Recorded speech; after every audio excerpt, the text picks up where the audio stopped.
టాలీవుడ్లో ప్రస్తుతం lucky hero ఎవరంటే ఎవరికైనా ముందుగా గుర్తొచ్చేది హీరో నానినే. కొన్నేళ్ల నుంచి వరుస హిట్స్తో దూసుకుపోతున్న నానికి పట్టిందల్లా బంగారంలా మారుతుంది. క్లాస్ అయినా మాస్ అయినా నాని సినిమాలు బాక్సాఫీస్ దగ్గర దుమ్మురేపుతున్నాయి.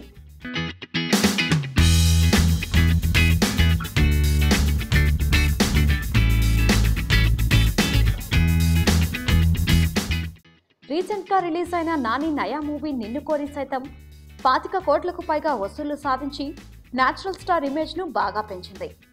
దీంతో నానితో సినిమా చేయాలని భావించే నిర్మాతల సంఖ్య పెరిగిపోయింది. ప్రస్తుతం ఎంసీఏ, కృష్ణార్జున యుద్ధం సినిమాల్లో నటించేందుకు కమిట్ అయిన నాని ఆ తర్వాత ఏ నిర్మాతకు ఓకే చెబుతాడా అని ఇండస్ట్రీ వర్గాలు ఆసక్తిగా ఎదురుచూస్తున్నాయి. ఇదిలా ఉంటే నానితో సినిమా చేయడానికి నటుడు, నిర్మాత కళ్యాణ్ రామ్ ప్రయత్నిస్తున్నట్టు తెలుస్తోంది.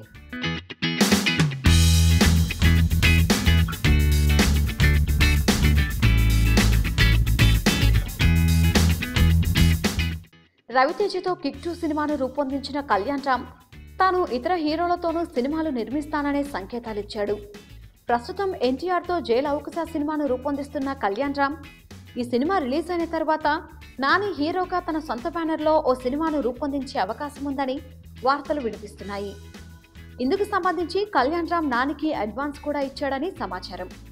మొత్తానికి ఒక హీరో నిర్మాతగా మరో హీరోతో సినిమా చేయడం అంటే నిజంగా విశేషమనే చెప్పాలి.